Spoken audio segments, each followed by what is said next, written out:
So, Ian, can you tell me a bit more about ISM? Yeah, I mean, ISM, I first came across ISM in about 2004. As an integrator, we were tendering for a project for a North American bank.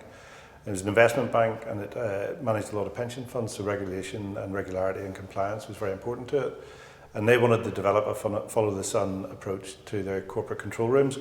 They didn't expect technology to allow it to be delivered in 2004 or 5, but they expected in the life cycle of the system in the next 10 years that technology and networks and communications would allow them to build the platform.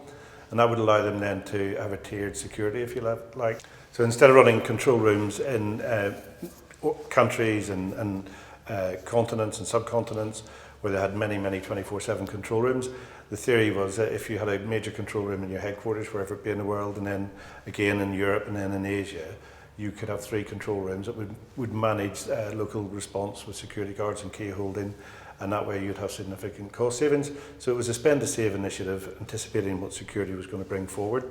And we deployed the ISM platform for that. And it allowed us to set over many systems, and it recorded for audit and compliance purposes, because most businesses have a playbook, if you like, a workflow for what happens when certain events and scenarios happens. And then the Genesis platform automated the cause and effect down through the subsystems and then delivered to the operators the command and control and the understanding of what they had to do.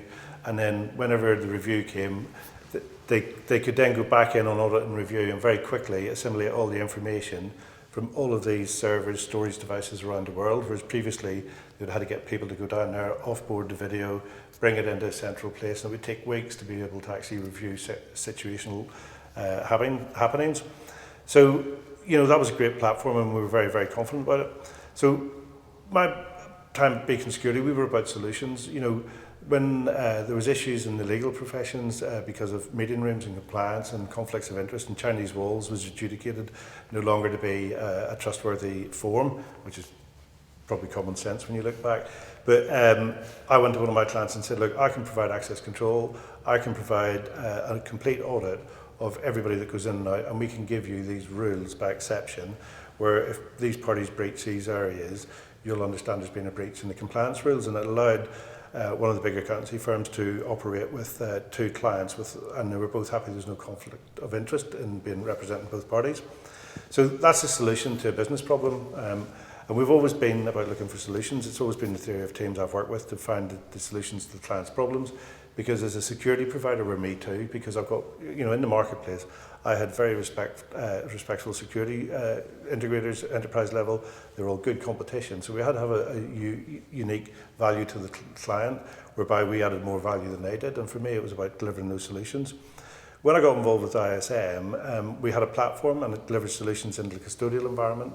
But it also has solutions into the high value environment for bullion storage and things like that, and precious metals, because it allows a very tight compliance and it's regulated by the FCA. All of these people have to prove these rules are in place, or they don't get the certificate of operation. So, and I've known Ellie for quite some time through Tyco and everything else, and we were in Israel just before COVID last year, and Ellie happened to mention that he was working with BeamUP, and he described the platform to me. And I thought that's a brilliant solution, because one of the problems my clients has always had as an integrator, when you roll systems out across the globe, and then your business is always in a state of flux, either because of changes, moves within the business, but then you've got mergers and acquisitions, you've got the sell-off of businesses, and all of that requires great structural change to the systems. And when the data isn't held up to the point of accuracy, and you're trying then to move a business off to the new acquirer and prove to them that compliance is in place and it's totally segregated because you had at your command and control all that information, it was always a race to try and get the information up to date, and it took an awful lot of manpower to go out and find all of this. So when Ellie described to me what BeamUP did, I saw a holistic lifecycle management solution that if you then embedded that into Genesis, not only do we have to provide command and control of all the devices on the system, but most of those devices are being updated manually, and sometimes the system won't have all the devices programmed in on the head end because it's been missed off.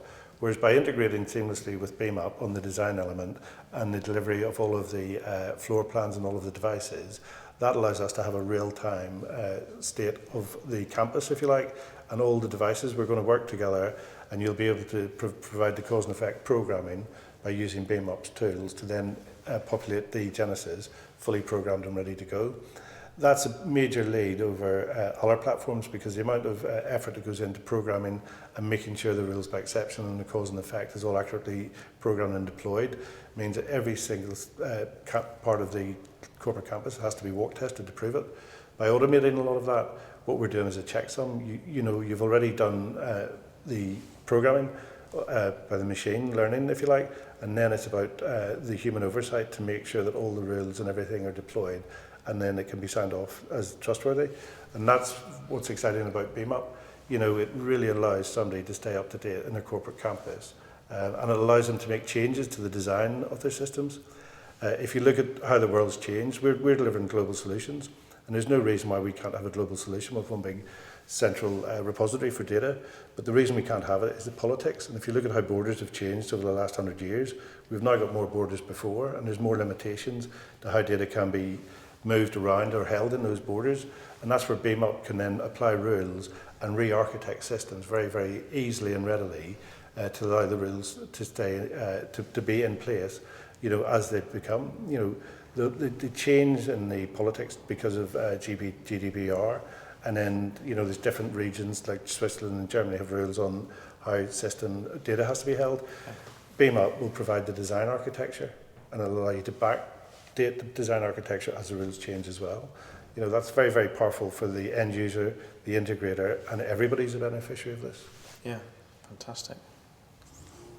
I mean, the truth is that there's so many new regulation coming in, and it can be security regulation, financial, you know, GDPR, and it's impossible to keep it up, especially what, you know, what's installed in the field. So it just cannot be done by people. The only way to really take ownership of this is if you teach a machine how to do it with artificial intelligence.